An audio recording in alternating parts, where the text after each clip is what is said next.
we are going to discuss about two special missions. Our topic is Chandrayaan-3 and Aditya L-1 mission accomplished. This is the subject matter of today's enclave. And we have with us Dr.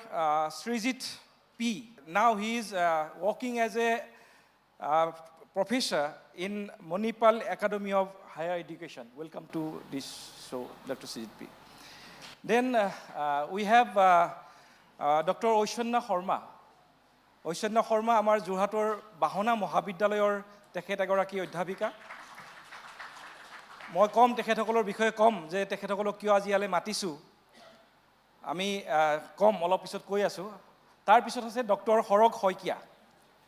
সৰগ শইকীয়াক এটা বিশেষভাৱে আমি আমন্ত্ৰণ কৰি আনিছোঁ। তেখেত আমেৰিকাত আছিল।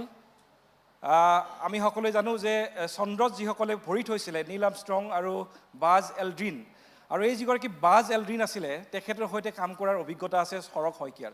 গতিকে মুন মিছন আৰু সেই সম্পৰ্কে আমি কথা পাতিম। আৰু শেষত জন্মেজয় চৰকাৰ। জন্মেজয় চৰকাৰ হৈছে senior research fellowship IUCAA Pune. আৰু এটা চিনাকি আছে, তেখেত তেজপুৰ বিশ্ববিদ্যালয়ৰ এগৰাকী ফেল' ৰিচাৰ্চ ফেল'। আৰু এই যিটো আদিত্য L-1 মিছন আছিলে, এই আদিত্য L-1 মিছনত এখেতসকল জড়িত হৈছিলে ডাইৰেক্টলি। ডক্টৰ সৃজিত, বাহনা মহাবিদ্যালয়ৰ অধ্যাপিকা ঐশ্বন্যা শৰ্মা আৰু জন্মেজয় চৰকাৰ। গতিকে I would like to request everyone present here to give your big hand for entire team ISRO. Thank you very much. So before I get into the main discussion, Dr. Sreejith, please give your opening remarks. Thank you, Pradidin Networks, for hosting me here. It's a great evening to be here. As he told, the big claps to Indian Space Agency, who has successfully placed, or Aditya L-1 is on the way, 2 science missions in a row within few months. And in fact, though here we are discussing 2, there is a 3rd science mission which is almost ready to launch, as you might have known from their recent reports and interviews from ISRO chairman, which is to study again the stars and black holes called Pollux. It is actually ready to launch anytime. So it's very unique, I think, in the global scale itself, that in a year, in fact, within 6 months gap, we are having 3 missions to study science, which is most of an academic and research interest, and of course technology, new technology, testing and development.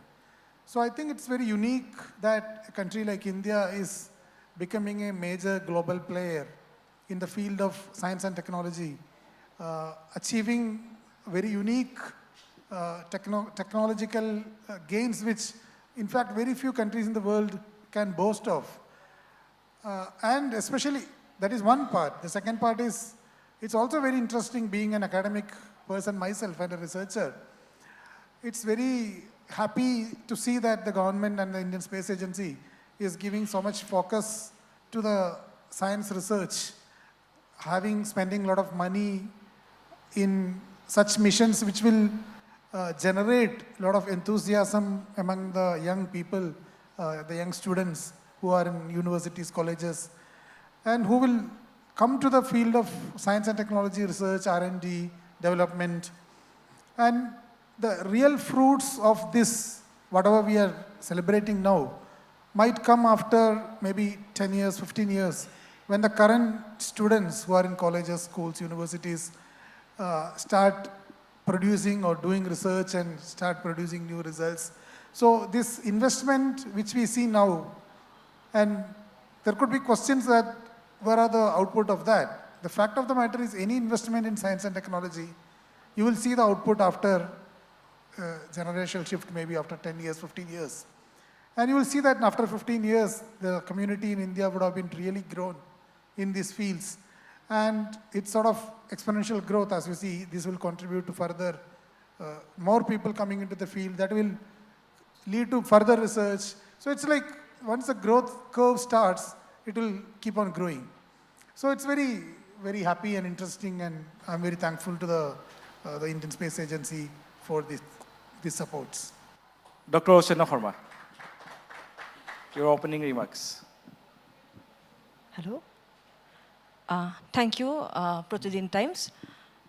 প্ৰথমে মই ক'ম যে আজিৰ এই conclave 2023 Protein Times যিটো academic session ৰাখিলে to promote and celebrate India's recent advancement in space science and technology. So তাৰ কাৰণে ধন্যবাদ আৰু thank you for inviting us.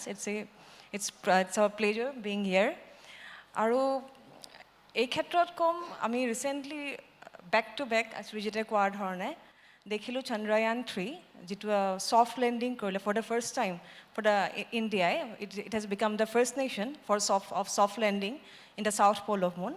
তাৰ পাছতেই for the first time India Aditya L-1 launch কৰিলে to the L-1 point. আৰু India এইখন প্ৰথম missions হয় to the L-1 point. So both of us, it's a great technological achievement for us. আৰু we have seen that India has come a long way in space science and technology. গতিকে ভাল লাগিছে এনেকুৱা এটা গৌৰৱময় মুহূৰ্ত আমি সকলো সাক্ষী হ'লোঁ আৰু আশা কৰিছোঁ এনেকেই যাতে আমি আৰু আগবাঢ়ি গৈ থাকিম। Dr. Saikia. Good evening. Thanks, Protein, for this opportunity to be able to speak here regarding my work as well as to celebrate, the missions. It's probably one of the finest moments in India's science and technology, as we all agree. Along with that, what I also see, because I'm also an entrepreneur and happen to be a professor back at Purdue before, I have been on both the boards before. So I think aligning investment which comes in terms of private industry in space, which the government is making, as we all know the new space policy, and all these new missions that are happening, say Aditya L-1, and then we have Chandrayaan-3, and then Gaganyaan coming in. ISROR would be launched in the next few months, and all the the suite of missions that are being planned. I think you cannot ask anything better than that, particularly the students. When we did 12, and madam and everyone would say that opportunities were very few. So in that regard, I highly recommend students to take up space exploration, whatever your interests are. And then also, don't look for immediate benefits. The benefits or, the benefits of taking up space exploration or anything related to space will come much later. When we go from the country's perspective, right, there is a, segment of people who always say that we have so many problems, we talk about child trafficking, we have poverty, so why do we even explore space? So if you see the charter of ISRO, we say that we want to be second to none. But if you see the recent charter of ISRO has also changed. Our future lies in space. If we don't capture it right now, we'll be left here forever. Janmejoy. Firstly, thanks a lot for inviting me here. I'm very honored to be here. And secondly, I'd like to say that Aditya L-1 and Chandrayaan, both of them are very challenging missions. Chandrayaan was a very challenging mission. Aditya is a very challenging mission. And we are venturing into that domain of space exploration where very few countries, very few space agencies, only 2 space agencies have been able to successfully place the satellites or place the spacecraft there. And it gives me great pleasure and also a lot of, hope to see academics and students like us getting opportunities to work in such prestigious missions. And like Sreejith sir said and Saikia sir said that we are the next generation, and they have passed our course probably a couple of years back. Opportunities were not as much as what we have now, but still it's very nice to see that agencies like ISRO and IUCAA are pushing students like us forward and putting us in such critical missions and such time critical missions where the success of our country brings us in the global perspective. And it's a great step, not only for space exploration but also for students, that students are getting this opportunity. And the principal investigators of these projects are PhD supervisors, Professor Tripathi, Professor Ramaprakash from IUCAA, and Professor Ahmed from Tejpur University, that they trusted me with this work and they gave me the opportunity to work here. Thank you. Yeah, that will be all. Yeah. Thank you very much, Janmejoy. So now I would like to ask a question about Aditya L-1 to Dr. Sreejith. So can you tell us the present position of Aditya L-1 and when is it expected to reach L1 point? Yeah, so I think, I don't know how many of you know, the L1 point is almost like 5 times the distance from here to moon. So here to moon is almost 3 lakh kilometers, and so the distance to L1 is almost 15 lakh kilometers. And to save fuel, we are not directly going to L1 point. We made rounds around the Earth, and on a 5th burn, so 4 rounds we made, and then we are going to L1. So right now, we are on the way to L1. It's called Trans L1 orbit. So it's on the way from Earth to L1. And we are expected to reach there on first week of January. First week of January, yeah. right. So I think January 6th or something is the time they have ISRO fixed. So let me know that why Aditya L-1 will be placed on L1? Why?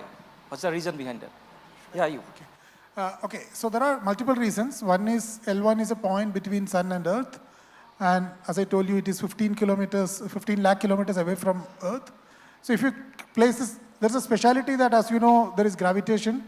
So the Earth will pull things towards Earth and Sun will pull things towards Sun. So at some point, this 15 lakh kilometer, Lagrange point, both the pulls will become equal. So the gravity gets cancelled. So because of that, that's a region where there is very little gravity. So it's easy to keep the satellite there. It will stay there without much fuel usage. Second point is there is nothing to hide, because like if it is moon or Earth, there will be eclipse. It will come in front of the telescope. If you keep it in L1, there is nothing in front which will hide it. Of course, there is Venus and Mercury, but that is very small. So you can see the sun 24 hours, 7 days, 365 days. Okay. So that's a reason why L1 is preferred. Thank you. মই এতিয়া আহিছোঁ আমাৰ doctor ঐশ্বন্য শৰ্মাৰ ওচৰলৈ। আমি জানোৱেই যে এখেতে কৈছে ইতিমধ্যে যে আদিত্য L-1 গৈ আছে লক্ষ্যস্থান অভিমুখে, আৰু তাৰ পিছত এটা বিশেষ ষ্টেজ আহিব যেতিয়া তাত প্লেচ কৰা হ'ব হালো অৰবিট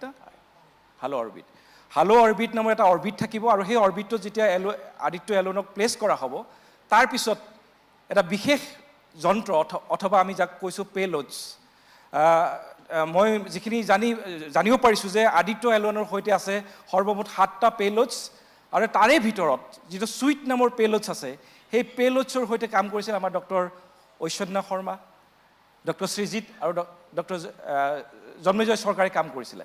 মই বাইদেউৰ পৰা জানিব খুজিছোঁ যে আপোনাৰ কামটো কি হ'ব যেতিয়া প্লেচ কৰা হ'ব হালো অৰবিটত আদিত্য L-1ক? হয়, মোৰ কামটো হ'ব আপোনাৰ সূৰ্যত থকা কিছুমান MHD ৱেভছ বুলি কওঁ, কিছুমান তৰংগ, সেই তৰংগৰ অধ্যয়ন কৰা। আমি যেনেকৈ কথা কৈছোঁ, ইটছ এ চাউণ্ড ৱেভ, আপোনালোকে সকলোৱে শুনি পাইছে। চ' এনেকুৱা ধৰণৰ প্ৰপাৰ্টি এনেকুৱা ধৰণৰ বৈশিষ্ট্যৰে কিছুমান ৱেভ আপোনাৰ বা তৰংগ সূৰ্যটো দেখিবলৈ পোৱা যায়। আৰু সাধাৰণতে দেখা গৈছে যে এই তৰংগসমূহে আমাৰ সূৰ্যত কিছুমান ব্লাষ্ট, আমি এৰাপশ্যন হৈ থাকে অনবৰতে, আমি যিবোৰ খালী চকুৰে আমি দেখিলে সূৰ্যত এটা শান্ত হালধীয়া বল যেন লাগে, but it's not like that. আমি স্পেচত যদি যাওঁ আৰু সূৰ্যৰ ইমেজিং জাষ্ট ফটো লওঁ, UV লাইটত, যেনেকৈ আমি এক্সৰে কৰোঁ বেলেগ লাইটত, UVত যদি আমি কিবা এক্সৰে যদি ফটোগ্ৰাফো কৰোঁ, চ' এই ব্লাষ্টবোৰ সাধাৰণতে দেখা যায়।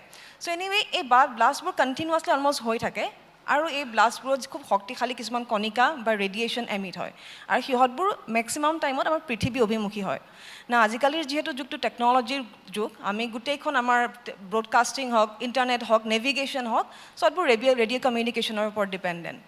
গতিকে কিন্তু এই বস্তুবিলাকে, এই যিবোৰ এনাৰ্জেটিক পাৰ্টিকলছবিলাকে যিবোৰ ব্লাষ্টৰ সময়ত সৃষ্টি হয়, it can affect the machineries and all those instruments. আৰু গতিকে আৰু আজিৰ যুগত যদি এনেকুৱা এফেক্ট কৰে, আমি খুব কম সময়তে আমি আগৰ আজি back to last earlier generation we can go back. আৰু ভাৰতৰ ধৰণে এখন উন্নয়নশীল দেশৰ কাৰণে ইমান স্পেচ মিছনছ পঠিওৱাটো ইমান পচিবল নহয় so' it's very much important to understand the space weather কি ঘটনাৰ কাৰণে এই ব্লাষ্টবোৰ হৈ থাকে অনবৰতে সেই ব্লাষ্টবোৰক উৎসবোৰ জনাটো খুবেই প্ৰয়োজনীয় না এই ব্লাষ্টবিলাকৰ বহুত উৎস আছে তাৰে এটা উৎস আছে এই যিবোৰ ৱেভবোৰ তৰংগবোৰ অনবৰতে দেখিবলৈ মানে সূৰ্যত থাকে এই তৰংগবিলাকে কেতিয়াবা সিহঁতক ট্ৰিগাৰ কৰে তৰংগবোৰ গৈ থাকে সময়ৰ লগে লগে সিহঁতৰ ডেম্পিং বুলি কয় সিহঁতৰ অলপ ইণ্টেনচিটিটো কমি যায় আৰু কমাৰ ফলত যিটো এনাৰ্জি সৃষ্টি হয় সেই এনাৰ্জিটোৱে এই এক্সপ্ল'শ্যনছবোৰ ট্ৰিগাৰ কৰে গতিকে this is very important that's Y to understand those waves সেই ৱেভছবিলাকৰ তৰংগবিলাকৰ প্ৰপাৰ্টি জনাটো খুবেই ইম্পৰ্টেণ্ট যাতে আমি স্পেচ ৱেডাৰৰ যিবোৰ কাৰক লাইক এইবোৰ ছ'লাৰ ফ্লেয়াৰ বা কৰণেল মাছ ইজেকশ্যনছ কিছুমান শব্দ আপোনালোকে ৰিচেণ্টলি বহুতে শুনা পাইছে সম্ভৱ সেইবোৰক যিটো ট্ৰিগাৰ কৰে আৰু সেইটো এটা প্ৰাইম এটা ওৱান অফ দ্য অবজেক্টিভছ তাৰ বাহিৰেও আৰু বহুতখিনি কাৰণ আছে ধৰি লওক সেই ৱেভছবোৰক ষ্টাডি কৰা যাতে আমি এটা ফিজিক্সৰ বা ছায়েন্সৰ এটা আনচল্ভ প্ৰব্লেমছ বুলি কয় এতিয়ালৈকে কৰণেল হিটিং প্ৰব্লেম বুলি সেই হিটিং প্ৰব্লেমটো যদি আমি বুজিব পাৰোঁ জাষ্ট এ চিম্পল থিং মেবি বহুতে জানে আমাৰ যেনেকৈ পৃথিৱীৰ এখন এটমছফিয়াৰ আছে আমি যিখন চকুৰে সাধাৰণতে নেদেখোঁ বাট উই ফিল ইট সূৰ্যৰো এখন এটমছফিয়াৰ আছে কিন্তু আমি খালী চকুৰে নেদেখোঁ what we C just the surface of the sun কিন্তু আমি যদি চাওঁ সেই সাধাৰণতে স্পেচলৈ গ'লে বা UV এক্স-ৰে'ত সেই এটমছফিয়াৰখন দেখিবলৈ পোৱা যায় আৰু তাৰ চাৰিটা সাধাৰণতে মুখ্য ভাগত বিভক্ত কৰা হয় ফটোস্ফিয়াৰ ক্ৰমস্ফিয়াৰ ট্ৰেনজিশ্যন ৰিজন কৰোণা নাও সূৰ্যৰ কেন্দ্ৰত আপোনাৰ নিউক্লিয়াৰ ৰিয়েকশ্যন হৈ আছে আমি সকলোৱে জানো তাত এনাৰ্জি সৃষ্টি হৈছে আৰু সেই এনাৰ্জি আমি সকলোৱে পাই আছোঁ আৰু সেই সূৰ্যৰ যিটো নিউক্লিয়াৰ ৰিয়েকশ্যন চলি আছে খুব টেম্পাৰেচাৰ বহুত বেছি মিলিয়ন কেলভিন আৰু আমি যিমান সূৰ্যৰ ছাৰ্ফেচলৈ ওলাই আহি থাকোঁ টেম্পাৰেচাৰটো কমি গৈ থাকে চ' ঠিকেই আছে টেম্পাৰেচাৰ কমি গৈ থাকিব দেন ফটোস্ফিয়াৰ আমি যিটো হালধীয়া ছাৰ্ফেচ পালোঁ তাত অলমষ্ট 6000 কেলভিন হয় তাৰপাছত আৰু অলপ ওপৰলৈ যায় 4800 কেলভিন আৰু অলপ কমিলে বাট দেন ছাডেনলি যিটো ফটোস্ফিয়াৰৰ ওপৰৰ এটা লেয়াৰ ক্ৰমস্ফিয়াৰ বুলি কওঁ তাত লাহে লাহে গৰম মানে বাঢ়িবলৈ আৰম্ভ কৰে around 20,000 Kelvin হয় then suddenly it reaches million Kelvin মানে টেম্পাৰেচাৰ ঘপককে খুব অদ্ভুত ধৰণে ড্ৰাষ্টিক্যালি বাঢ়ি যায় আৰু আমি এতিয়ালৈকে নাজানো and this is something against the law of physics or against the law of thermodynamics temperature ডিষ্টেন্সৰ লগে লগে কমিব লাগিছিলে so why it happens we don't know and this is called coronal heating problem কাৰণ এই হিটিংটো সূৰ্যৰ যিখন আউটাৰ এটমছফিয়াৰ যাক আমি কৰোণা বুলি কওঁ তাত সাধাৰণতে হোৱা দেখা যায় so এই ক্ষেত্ৰত কোৱা যায় যে এই ৱেভছবিলাকেও সাধাৰণতে coronal heatingত কন্ট্ৰিবিউট কৰে আৰু যদি কৰে কিমান শতাংশ কৰে গতিকে সেইখিনি বুজাটো এই মোৰ ষ্টাডিৰ এটা অবজেক্টিভছ হ'ব আমি যিদিনা লাইভ টেলিকাষ্ট চাই আছিলোঁ যে Chandrayaan-3 Aditya L-1ৰ যেতিয়া ইছৰোৰ কণ্ট্ৰল ৰুমৰ পৰা আমি সেই দৃশ্যবোৰ চাই আমি গৌৰৱ অনুভৱ কৰিছিলোঁ আমাৰ কিমান গৌৰৱ কৰিছিলোঁ আমি সেইদিনা আৰু সেই সময়ত আমাৰ এইসকল ব্যক্তি বিশেষকৈ ডক্টৰ শ্ৰীজিত আৰু জন্মেজয় সেইদিনা কণ্ট্ৰল ৰুমত আছিল মই জনাইছোঁ সকলোকে যে আমি যেতিয়া লাইভ টেলিকাষ্ট চাই আছিলোঁ গতিকে তেওঁলোকৰ সেই সময়ৰ এক্সপিৰিয়েঞ্চখিনি আমি আজি তেওঁলোকে শ্বেয়াৰ কৰিব অলপ পিছত আমি সেই কথাও পাতিম আৰু বিশেষকৈ মই ডক্টৰ সৰগ শইকীয়া আপোনাৰ পৰা জানিব খুজিছোঁ যে why a mission like Chandrayaan-3 or Aditya is important for a country like India আৰু লগতে মই আৰু এটা প্ৰশ্ন আপোনাক মই সুধিব খুজিছোঁ যে ISRO is still trying to contact with Chandrayaan-3 এই সন্দৰ্ভত আপোনাৰ পৰা মই জানিব খুজিছোঁ কাৰণ লুনাৰ ডেৰ কথা কিছুমান জড়িত হৈ আছে and they say that they will make every effort to connect lander Vikram and rover Pragyan what you have to say about that Sure. I'll take the first question. So, why, again, we have all the problems as a country, right? But why do we fly missions like Aditya and Chandrayaan? So let us take Aditya, as Madam has clearly mentioned. When we talk about space weather, it is very important for us to understand very thoroughly because we have probably 40-50 odd satellites, and we are going to have so many more satellites. Now, some of us must be doing trading, right? Like stock trading, HFT, high frequency trading and all. All these are dependent on satellites, right? Then we use GPS, so very ubiquitous. You take your phone, you use Google Maps.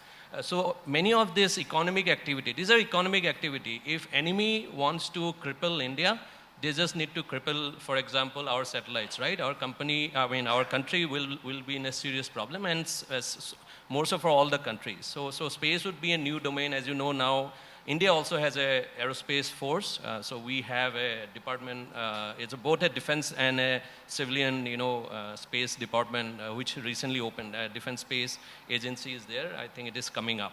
So because our day-to-day economic activity of a country at an individual level is dependent, it's very important for us to understand Aditya. Now, having said that, there are already missions flown by NASA and European Space Agency. So why we are doing that? As a country, as we are growing in terms of our ambition, our future plans, we cannot be reliant on any other country. We have to build our own capability, and the capability has to match with government's ambition, right? And that is why missions like Aditya has really, very day-to-day implication in our life. It's very important, and I think it's a money well spent. We may not see the profit or something like that right away, but I'm pretty sure we would soon understand, the implications. Dr. Sarag, can you explain about the reconnect with... Sure. Yeah. Yeah. So that was one part, and the second was the reconnect Chandrayaan. So we know lunar night is about 2 weeks, 14 days, and because lunar night there is no sun, the temperature drops dramatically. So about minus 230 to minus 250. So to keep the electronics, the batteries, and all the essential items warm for a prolonged period is very difficult. You want to keep anything warm, you need power. Because solar is the only source of power we use. We did not have enough power. Perhaps we did use as a trial, that's what I have learned, something called radioisotope, heat generator.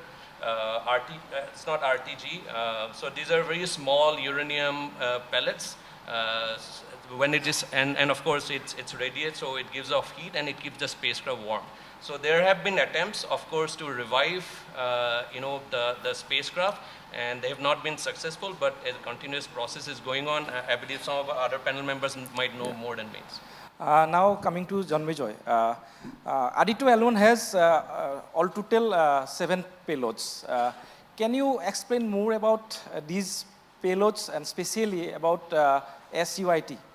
Yeah, sure. So Aditya has 7 payloads, among which 2 are telescopes. They are called Visible Emission Line Coronagraph, VELC, and Solar Ultraviolet Imaging Telescope, SUIT. So these 2 telescopes are the ones that will be observing the sun continuously.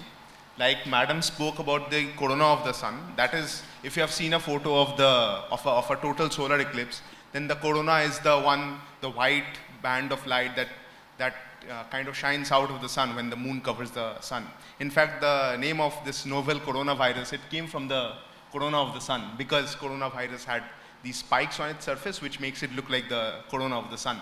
So the solar corona needs to be constantly observed, like she mentioned, because we don't yet know why the corona is getting heated up as much as a million degrees Kelvin, while the surface of the sun is something like 5,000 Kelvin. Kelvin and degrees Celsius are almost similar, so 5,000 Kelvin is around 5,000 degrees Celsius, and million Kelvin is around million degrees Celsius. So that's what VLC will be doing. VLC will be constantly observing the solar corona. It has a machinery to block out the center of the sun and observe only what's happening on the sides. Much like what happens in a total solar eclipse, when the moon comes in front of the sun and it blocks out the sunlight, and we can observe the corona of the sun. SUIT, on the other hand, is like a normal solar telescope that will be taking photos of the sun and the sun disk, that is the center of the sun. The part that we call the sun, and not the atmosphere. So together, SUIT will be observing this wavelength band of light between 200 and 400 nanometers. What we observe, our eyes, what we can see, that is from 400 nanometers, which is violet in color, to 700 nanometers, which is red. So that's the complete visible band of light. Other than that, whatever falls below 400 nanometers, we call it ultraviolet, and below that we have X-rays, and below that we have, again, gamma rays. Above 700, we call it infrared. So our TV remotes, they work based on infrared, while these RO UV water filters, they work based on ultraviolet. So how does ultraviolet work? Ultraviolet, what it does is, see, Kent RO UV water filter, UV kills bacteria. So UV is harmful for biota or living organisms, right? And sun releases everything, starting from X-rays all the way up to UV, and starting from X-rays all the way up to infrared. Sun releases everything, radio, everything sun releases. What the Earth does is, Earth has this atmosphere and Earth has ozone layer. So it stops these UV rays from entering the sun, coming from the sun to enter the Earth. It doesn't penetrate, and whatever UV comes, when we go out on a sunny day, we get this thing, skin tanning. And that itself is so, if you have had a skin burn, you will realize that itself is so painful. And that is with just a very tiny, a fraction of the solar UV load that is coming and hitting us. Now imagine if you had the entire UV load coming and hitting us, what would happen on Earth? There is this growing concern about global warming and chlorofluorocarbons and how they are spoiling our ozone layer. And this ozone layer is responsible for stopping this UV light. So as we are monitoring the ozone layer of the Earth, and as we're monitoring global warming on the Earth, it's also necessary to observe the sun in this UV band of light, which causes these things, which actually our ozone layer stops. So you can't just make, it's kind of like, it's kind of like stopping thieves from entering your house. You can't just keep checking the security of your house. You also need to make sure that people in your society are well educated so that thieves don't enter. It's kind of like that. You also need to understand the thief's mentality.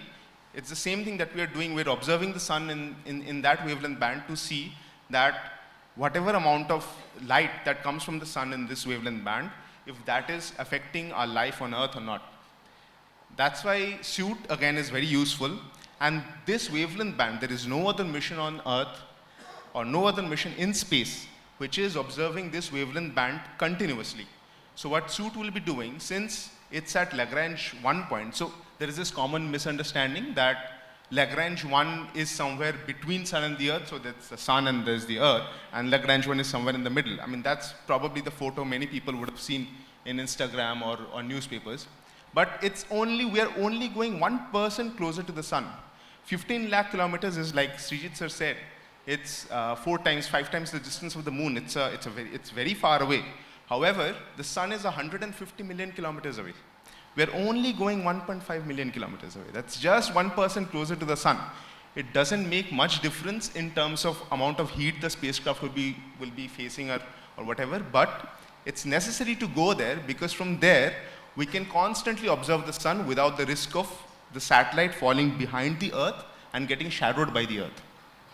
So if we continuously observe the solar corona, that's the outermost layer of the sun, that will tell us if any these charged particles are shooting at us or not.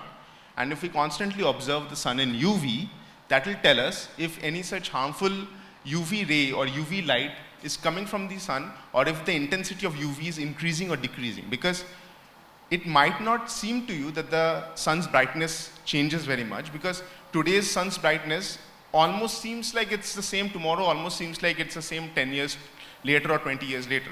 But the sun's brightness does change. Yeah, thank you. I will come back to you. Yeah, sure. Now Sure. I have a question to Dr. Sreejith. What are the big engineering and scientific achievement of mission, Chandrayaan mission? And would you like to add more on about the reconnect to Chandrayaan-3?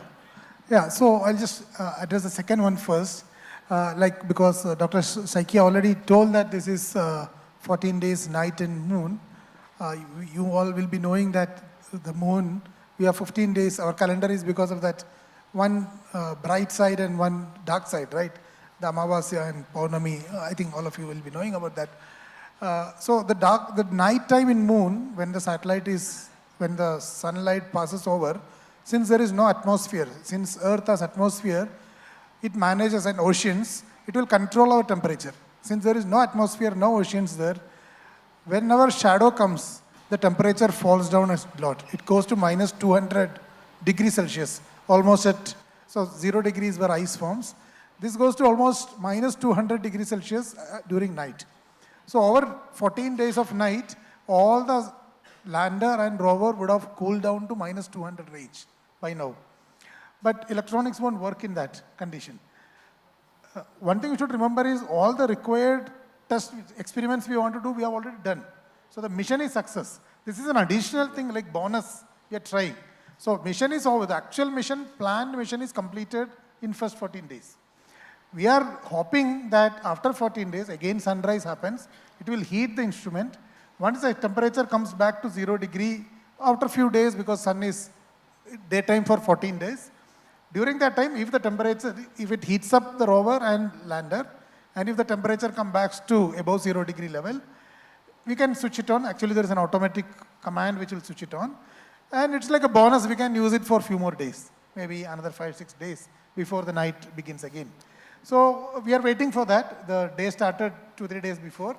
So ISRO is keep on continuing to see whether it is waking up, because we don't know what is the temperature right now. To know the temperature also, it should power on. So once the temperature comes to this level, it might switch on if the electronics survived the nasty night on moon. So we are waiting for that. I would like to know from you that any personal story or challenge you faced during your work with SUIT payloads? Yeah. Okay. One just before that, the technological challenges you all know, it's not easy. Initially, she was saying it's the first time India did the soft landing. It's a huge technological advancement. Even going to L1, India is going for the first time. 3 countries before us have gone, but we are the 4th country to even go there. So engineeringly, technologically, it is a great challenge, and definitely we are on the way to success in both cases. Okay. Personal things, of course, last 5-6 years, we all had been spending day and night. So there are a lot of personal instances, especially when we worked during COVID time, when the whole, all of you were having a work from home, what we call, or at home. Since we are doing in the lab work, we cannot work from home. You have to be in the lab. And ISRO was given us some special permission for people to come. So there was a time when the whole thing was locked down. There was news of people in the nearby labs, one by one getting sick, moving to hospital, getting admitted. But many of us had to go to the lab, even then, keep working. It was very, very unique or very haunting time, maybe almost 1 month to 2 months. I think that's a never forgettable time, and there was no restaurants, no canteen. You had to cook food and carry your box. It was very special time, I would say, in a way, in the memory way. Any special story from Janmejoy? For me, every day was special. Yeah. So there are many special stories, funny stories. Rather, I would like to speak about one small thing, that is, we have this thing called a vacuum chamber. That is an instrument where we keep our entire payload or our entire instruments, and we take it to very high vacuum, like space-like vacuum, and then we do these tests. And sometimes it's very tough to it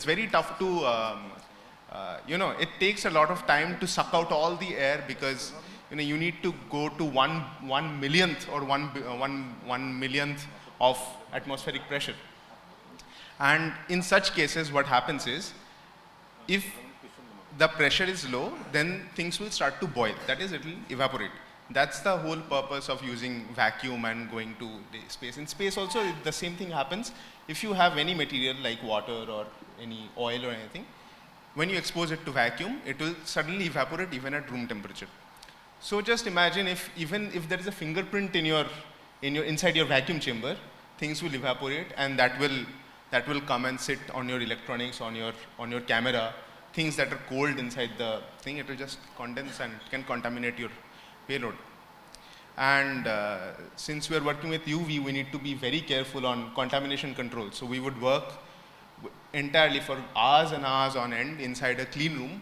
A clean room is a environment where the number of dust particles in air is extremely less. So in normal air over here, per cubic feet of air means approximately approximately in this much air, almost 1 to 10 crore dust particles would be there. In our clean rooms, we maintain it to 50 dust particles, 50, 40, 30, around that range. Now imagine in that situation, we need to operate our vacuum chambers. We need to make sure that all these tests are done without contaminating our payload. Somehow, by some grace of God or something, one fly entered that lab one day. My God, that fly, you know. It took us one full working day to kill a fly. You know how tough it is to kill a fly? Extremely tough. If you have watched this episode of Breaking Bad, where this Walter White tries to kill one fly in his lab to prevent contamination, Walter White didn't have a clean room. We had a clean room. That freaking fly went through 3 layers of protection, doors, covers, air shafts, everything, and somehow entered. And we were just scared that it might enter our vacuum chamber or some electronics, somewhere it might do something. But thankfully, at the end of the day, at almost 5 or 5:30, I was sitting at the computer. I had almost given up. My lab mate was there. He had almost given up. And those labs are cold, like around 18 degrees Celsius or 19 degrees Celsius. And that fly finally got a little paralyzed or a little dizzy or something. And it just came flying and sat on my computer monitor. I looked at the fly and I just did this. And the fly died. That was the first time I killed a fly. Very interesting story so far. Dr. Aishawnnya Sharma, আপুনিও আপোনাৰ পৰা জানিব খুজিম যিহেতু আপুনি IUCAAৰ সৈতে জড়িত হৈ আছিলে সেই সময়ছোৱাত খুব চমুকে আমি শেষৰ ফালে গৈ আছো আৰু আমি কুৱেশ্যন আনসাৰ্ছ ল'ম এতিয়া গতিকে খুব চমুকে আপোনাৰ পৰা মই জানিম যে আপোনাৰ এনে কিছু অভিজ্ঞতা কওক তেখেতসকলে ক'লে আপোনাৰ অভিজ্ঞতা শুনিব বিচাৰিছোঁ মই একচুৱেলি যেটো ডেটাৰ লগত কাম কৰিছিলোঁ ইনষ্ট্ৰুমেণ্টেশ্যনৰ লগত মই ইমান কাম কৰা নাই ডেটাৰ লগত কি হয় আপুনি এতিয়া ধৰি লওক মই যে কৈছোঁ মই এই কামটো কৰিব বিচাৰিছোঁ তেনেকৈ কিছুমান কাম অলৰেডি কৰি আছিলোঁ খালি আমাৰ আগতে নিজৰ মিছনৰ ডেটা নহয় এতিয়া আদিত্য আহিব বাৰু লঞ্চ হ'ল নাছাৰ কিছুমান মিছনৰ ডেটা লৈ কাম কৰি আছিলোঁ চ' কি হয় আপুনি কিবা এটা কাম কৰিম বুলি ভাবে মোৰ মেইনলি কাম কৰিম যেতিয়া ভাবোঁ প্ৰথমতে প্ৰশ্ন যে সেই কামটোৰ কাৰণে উপযোগী কিছুমান ডেটা বিচাৰিব লাগিব আৰু ডেটাখিনি আপোনাৰ সেই ডেটা বিচাৰোঁতে আপোনাৰ বহুতখিনি সময় যায় এৰাউণ্ড 1 month মান বা প্ৰপাৰ ডেটা ছেট পোৱাৰ পাছত সেইখিনি প্ৰচেছ কৰিব লাগে প্ৰচেছ মেইনলি গোটেই কম্পিউটাৰত কামখিনি কৰা হয় আৰু তাত কেতিয়াবা সেই ডেটাখিনি প্ৰিপেয়াৰ কৰোঁতে ইমান টেকনিকেল প্ৰব্লেমছ আহে যে কামটো বহুত দূৰৰ কথা টেকনিকেল প্ৰব্লেম ফেচ কৰোঁতে ইনষ্টলেশ্যনত বহুতখিনি সময় গুচি যায় তাৰপিছত ইনষ্টল হ'ল চব কামত বহিব ভাবিলে নাই এতিয়া চব ঠিক আছে আপুনি কামত বহিব পাৰিব না কামত বহাৰ পাছত দেখা যায় যে ডেটাখিনিত ইমান প্ৰব্লেমছ আছে আপুনি আমাৰ যিটো মোৰ অবজেক্টিভছ আছিলে মই যিটো কাম কৰিম বুলি ভাবিছিলোঁ সেই কামটো কৰিবলৈ মানে অলপ দূৰ গ'লোঁ অলপমান কাম কৰিলোঁ তাৰপিছতে প্ৰব্লেমছখিনি আহি গ'ল চ' ফাইনেলি কি হয় মই যিটো কাম কৰিম বুলি ভাবিছিলোঁ সেইটো কৰা নহয়গৈ শেষত গৈ অলপ সলনি হৈ গুচি যায় আৰু এই গোটেই বস্তুটোত বহুত সময় লাগে কেতিয়াবা এবছৰ 1.5 বছৰ তেনেকুৱা বহুত সময় লাগি যায় গতিকে কেতিয়াবা আপোনাৰ অলপ ফ্ৰাষ্ট্ৰেশ্যনো আহে কিন্তু তথাপি this is call what is research it is not a new search আমি একেটা বস্তুতকৈ লাগি থাকিম ফেইলাৰ আহি থাকিব আহোঁতে শেষত গৈ কিন্তু নতুন কিবা এটা ওলাই যায় and this is something again I learned about research also so it was fun also the good experience kini এই যেটো মিশন আদিত্য L-1 হোক বা Chandrayaan-3 এই মিশনৰ পিছত ইণ্ডিয়াৰ পজিশন 1 নম্বৰ আৰু দ্বিতীয়তে বিশ্বৰ বিভিন্ন দেশত আমি বিশেষকৈ আমি বিদেশী ৰাষ্ট্ৰসমূহত আমি দেখিছোঁ যে প্ৰাইভেট মিশন কিছুমান আৰম্ভ হৈছে এই ক্ষেত্ৰত আমাৰ ভাৰতৰ অৱস্থানটো কেনেকুৱা হ'ব বা কি স্কোপ ওলাব মই শেষত আপোনাৰ পৰা জানিব খুজিছোঁ If we consider ISRO, again, this COVID was a setback, as we all know. I have been in touch with ISRO, so ISRO was literally shut down.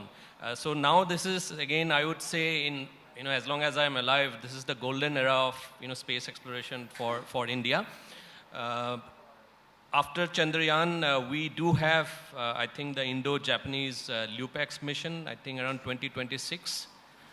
There is a Shukrayaan mission, which is for Venus.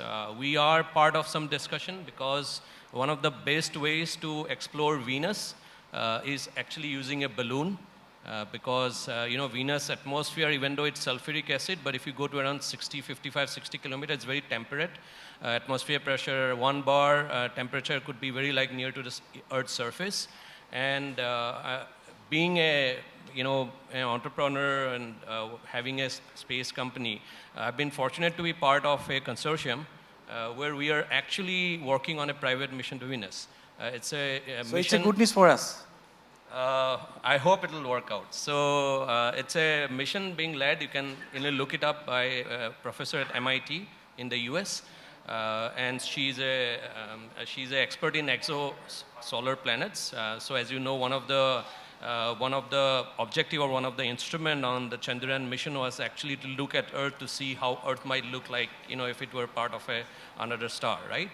So Venus, you know, NASA and ESA has found out so many exoplanets, and many of them, a major fraction of them are like Venus-like planets. Some are like Uranus kind of planets. So it's very important for us to understand. That is number one. So I've been fortunate to be part of that. We have initiated some discussion with ISRO if we can be part of the Chandrayaan mission, because ISRO's baseline mission uses only an orbiter. So we are proposing that we send an atmospheric probe, an entry probe with a balloon. So we do have the expertise in balloon. Now in terms of, finally, I'll just end at private participation in India's space industry has always been there. So it is not like it is not there. Walchen Industries, you know, and many other private or public, you know, companies have contributed significantly. But for the first time there, we have a clear policy of very private participation. And there are some companies, ours could be one of them. There are so many other companies we are aware of, be it the rocket launch companies and all. We are contributing, so we are hoping to contribute. In fact, maybe it is slightly in the premature stage, but we are in discussion with the Chief Minister of Assam and his office that we want to put a facility in Assam to build aerospace, defense, and space technology, out of which we might be making a major component for our frontline fighter jets like Su-30, Sukhoi, Tejas Mark 1A, Mark 2, and MiG-29K. So I don't want to spill the beans. If everything goes well, you might hear the news from someone bigger than me. Thank you very much. Dr. Sreejithৰ পৰা জানিব বিচাৰিছোঁ. I'd like to know from him that has the SUIT instrument started working? I do not know whether it is relevant or not, this question. I do not know, but what do the initial data shows? Yeah, so in Aditya L-1, only one instrument is switched on, which is not SUIT, which is called ASPECS, which is basically study the particles, high energy particles on the way. SUIT will be switched on, as per the plan, it will be switched on after reaching L-1 only. But there are some discussions happening whether we should switch on early. There are some requirement of satellite stability, etc. for switching on the SUIT and Aditya 1. So as per the current plan, we will be switching on only in January after we reach L1. But there are some discussion whether we can switch on. Right now, only one instrument is switched on, which is ASPECS. That is showing quite good data. Thank you. আৰু শেষত, my last question to Janmejoy. আৰু শেষত মই এটা কথা ক'ব বিচাৰিম যে জন্মেজয় তেজপুৰ ইউনিভাৰ্চিটি যিহেতু তেখেতে গৱেষণা কৰি আছে আৰু ইছৰোত আমাৰ অসমৰ পৰা বহু বিজ্ঞানীয়ে তাত কাম কৰি আছে আৰু এতিয়া তাত এনেকুৱা পৰিৱেশ হৈছে, মই এইটো ক'বলৈ ভাল পাম ইয়াতে যে অসমীয়া বুজি পোৱা হৈছে। ডক্টৰ শ্ৰীজিত তেখেত অসমীয়া বুজি পোৱা হৈ গৈছে। ভাল খবৰ আমাৰ কাৰণে যে তাত আমাৰ ইমান বিজ্ঞানী আছে তাত, মই যদি অসমীয়াটো সুধিলোহেঁতেন তেওঁ অলপ বুজি পালেহেঁতেন, মোক কৈছে চোৰ আগত। গতিকে আমাৰ বাবে গৌৰৱৰ বিষয় যে আমাৰ অসমৰ ইমান এটা আমাৰ ডাঙৰ এচিভমেণ্ট যে Chandrayaan-3 Aditya L-1 মিছন, এই গোটেইকেইটা মিছনত আমাৰ অসমৰ বহুত বিজ্ঞানী তাত জড়িত হৈ আছে আৰু আমি তেখেতসকলক ইয়াৰ পৰা চেলুট জনাইছোঁ যে আৰু তেওঁলোকে ভালদৰে কাম কৰি যাওক আৰু অসমৰ পৰা তেওঁলোকক দেখি আৰু কিছু বিজ্ঞানী ওলাওক, আমি সেই আশা কৰিম এই মঞ্চখনৰ পৰা। আৰু জন্মেজয় চৰকাৰে অসমীয়া বুজি পায়, গতিকে শেষত মই তেখেতক অসমীয়াতে প্ৰশ্ন এটা কৰিম। জন্মেজয়, কেনেকুৱা লাগিল আহি পেলাই আজি এই অনুষ্ঠানলৈ? How do you feel? মই অসমীয়া ক'ব পাৰোঁ, বুজিব পাৰোঁ, বাট ভালকৈ ক'ব নোৱাৰোঁ। So I'll choose speaking in English. It was a really great experience being here, truly. I mean, I'm very honored to be here, and I don't know, I'm in loss of words. Yeah. So finally, it's just that I would like to say that I am, me as a student, I have studied in school, but I was never a very good student in academics. in college, I somehow managed to get first division, 60% is first division, I got 60.5. Yeah. So that's the thing. Then I joined masters at Tezpur University, then I joined PhD at Tezpur University. Eventually I got associated with IUCAA and ISRO. And towards this mission, in which the work that I have been doing is more of engineering work and more of mechanical work than of sitting at a computer and running codes or running, calculations. So for the students and for the parents, if your children are opening, refrigerators or switchboards or, trying to spoil your TV or something like that, or doing things in their computer, opening it and then taking out these chips, trying to figure out how to fix those things, then you might have to scold them at some stage, but I would suggest that you also encourage them and let them go that way, because that's the same thing my parents did for me, and they have always encouraged me. এতিয়া আমি শেষৰ ফালে গৈ আছোঁ। আমি এতিয়া মৃণালদা আছে, মৃণালদাই যিখিনি আমাৰ কুৱেশ্যন আনচাৰ্ছ সেইখিনি কেৰি কৰিব। Anybody who has, yes, sir. My question is, throughout the process of the launch of Chandrayaan-3 and Aditya L-1, have there been fields or like certain areas where chemists have worked together with people involved in astrophysics or physics in general, for like research purposes? And if so, in future space exploration projects, will there be more opportunities for chemists to work together with astrophysicists? Of course, I personally know chemistry people who hardcore chemists working in ISRO. There are a lot of application of chemistry in ISRO, starting from the fuel. It's most critical thing for every mission is the fuel, right? The right fuel, right mix of fuel, which is a better fuel to use for the motion. Once this Chandrayaan, you all would have seen the live video, the soft landing. How they do soft landing is using firing the fuels, right? So there is a lot of research happening in that, and a lot of chemistry people working in that.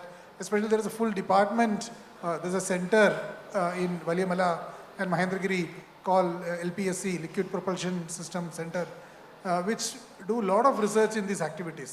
There is also a lot of research happening regarding the coating, the paint to be used, because the paint has to be thermally resistant. There is a lot of research happening on how to use inorganic material. For example, in our case, ultraviolet react with organic material. So they want, since we are making an ultraviolet telescope, we want inorganic paints. And it should be good paint, black paint. So there is a lot of research happened on which is the best inorganic paint.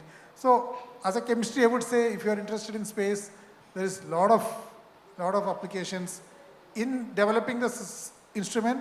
Of course, Chandrayaan, you go, people talk about chemistry of the moon, right? The moon soil, how much magnesium is there, how much sulfur is there. The major study happening is actually chemistry of the moon. So both ways, if you are interested in astrochemistry or the chemistry of the planets, there is a lot of opportunities there. Hello, my name is Bornil Meni. I am a student of Hindu College.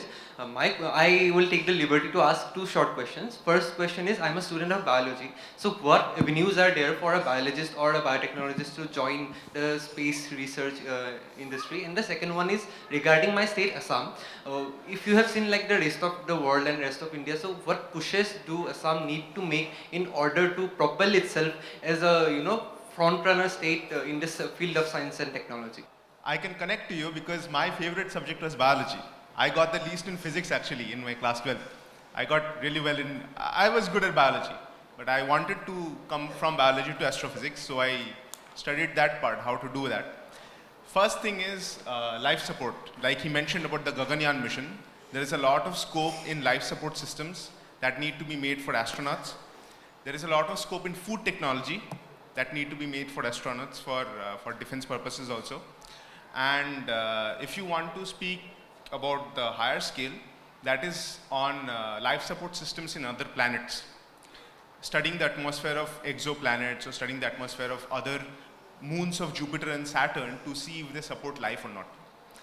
So there is scope for biology, although not as much that is their direct scope you can see for chemistry, but astrobiology is a subject, and there are many places where they do these courses. I myself have done a astrobiology course from University of Edinburgh, and you too can look up for such courses and you can do a course. So yeah. Sure. I will take the liberty to answer both the question. The first question more briefly. I would recommend both of you who have asked questions, you can please sit down, both chemistry and biology. If you see the qualification of NASA astronauts till date, you will see doctors, geologists, biologists, chemists, everyone. So I think there is a misunderstanding, particularly in India, where we are a nascent, country in terms of space exploration, that only an aerospace engineer can do it. We have room for every one of you, everyone. In fact, even liberal arts are now used, for social media. If you are in, influencer, that kind of thing is also there. I'm not recommending that you do that. There is room for everyone. Briefly, it is slightly related to what we have done. I'm not a chemist or a biologist, but for the Venus mission at MIT, our team, we have been doing some very fundamental, tests in terms of reactions, where in a sulfuric acid base, we have put double helix, right? So our DNA. And glad to share that there are some stable complex molecules which still survive in sulfuric acid base. So that gives you a very new paradigm of, that life need not need a water base to survive, right? So there could be complex life in completely different, solution, number one. Number two, in terms of, Assam, we are far away. But then when we are far away, we're behind, and there's a lot of opportunities, for us to do. So it is really upon us. The first thing we need to do is that we don't have a complete ecosystem for engineering, entities to come up. For example, you go to Bangalore, why people flock to Bangalore is because you have the skilled manpower as well as the supporting industry to do that. I want to build a satellite, very likely I'll go to Bangalore or Hyderabad, or those are not even Mumbai, not even Noida, for example, Ahmedabad to some extent, right? So we don't have a complete ecosystem. That is one. Number two, I think the first step we need to do, and maybe Pratidin Group can help us, is education. So the first step we need to do is enhance space education, infuse space education in all the colleges we have. My first question is to specifically for Parag sir. Sir, I wanted to know, because my area of interest is tourism, so I was wondering how active is space tourism? That's what I was wondering. And my second question is open for all the panel members. I would like to know, since climate change is a very hot debate, so I would like to know the role of satellites, in understanding climate change. Thank you. Thank you. Okay, shall I answer? Parag is the first take the question. Space tourism, I didn't catch your name, but good news. Our ISRO chairman recently announced that India is getting into space tourism. I'm pretty sure ISRO will team up with a private industry. In fact, I met Dr. Somnath last year. He in fact shared with me. I can tell you that. So what ISRO is doing is ISRO is building a rocket that is a test vehicle, right? So we need to test so many systems before we fly. So there is a rocket system that can land like how SpaceX does. If you know, SpaceX rocket lands vertically, right? People never thought we can do it. They do it, they now do it very routinely. So ISRO is building such a vehicle that can be used for a variety of purposes. One of the purposes is to actually have a capsule on top of that, and then let people, and shoot people up to, some altitude, could be 80 or 100 kilometer. And then people will feel weightlessness if you do a parabolic flight. So when you are from the peak, you come down, you encounter weightlessness because of the free fall, right? It's not gravity does not disappear. It's because of the free fall you feel weightlessness, and that might start. Now, if I'll just quote one example, Richard Branson's venture is there. There's so many companies, like even Jeff Bezos, Blue Origins, they're doing it. One ticket is being sold for 800 so in India we call it 8 lakhs rupees, so it's $8 lakh. So 86, it's 5 CR. So that is a price people are willing to pay. And I think they have sold about some 1 lakh or more tickets already when they are flying only a few. So there's an immense potential there. In India it will be slow, but if you're interested, I think you can reach up to the ISRO PR or the ISRO chairman for that. Thank you. এই অনুষ্ঠানলৈ আপোনালোক আহিলে আৰু আহি আমাৰ এই অনুষ্ঠানৰ host বৃদ্ধি কৰিলে, তাৰ বাবে আমি সকলোলৈকে আমি ধন্যবাদ জ্ঞাপন কৰিছোঁ। আমি যেতিয়া এইবাৰ এই যি second edition of the conclave 2023 যেতিয়া আমি প্লেনিং কৰি আছিলোঁ, তেতিয়া বিভিন্ন ধৰণৰ ছাবজেক্টছ বিষয়বস্তু আমাৰ সন্মুখলৈ আহিছিলে। আৰু তেতিয়া আমাৰ ডাইৰেক্টৰ বিশেষকৈ স্মিতাক্ষী বি গোস্বামীয়ে মোক কৈছিলে যে নহয়, আমি চব ছাবজেক্টেই ল'ম, কিন্তু এটা ছাবজেক্ট ল'বই লাগিব, সেয়া হৈছে বিজ্ঞানক জনপ্ৰিয় কৰাৰ ক্ষেত্ৰত আমি প্ৰতিদিন টাইমে এটা গুৰুত্বপূৰ্ণ ভূমিকা ল'ব খুজিছোঁ। আৰু সেইবাবে আমি এইবাৰ যিহেতু চন্দ্ৰযান-3 আৰু আদিত্য L-1 মিছন লঞ্চ হৈ গ'ল ছাকচেছফুলি, দক্ষিণ পোলত নামিছে, এটা সফল অৱতৰণ হৈছে। প্ৰথমবাৰৰ বাবে দক্ষিণ পোল, ছাউথ পোলত এই ধৰণৰ মিছন সম্ভৱ হৈছে। ভাৰতৰ বাবে ইয়াতকৈ ডাঙৰ কথা একো হ'ব নোৱাৰে। আৰু আমাৰ যদি এই কনক্লেভত যদি এই বিষয়টো নাথাকে, কিবা যেন এটা আধৰুৱা হৈ থাকিব, সেই কথাটো কৈছিলে। আৰু সেইবাবে আমি এখেতসকলক মাতি আনিছোঁ। I would like to give many thanks to doctor Srijit, doctor ঐশ্বন্য শৰ্মা, ডক্টৰ হৰক শইকীয়া আৰু Janmejay Sarkar. Thank you very much for coming here and for accepting our invitation. Once again thank you very much. আৰু এতিয়া এই অনুষ্ঠানৰ পৰা মই নয়ন প্ৰতিমে বিদায় লৈছোঁ। ধন্যবাদ।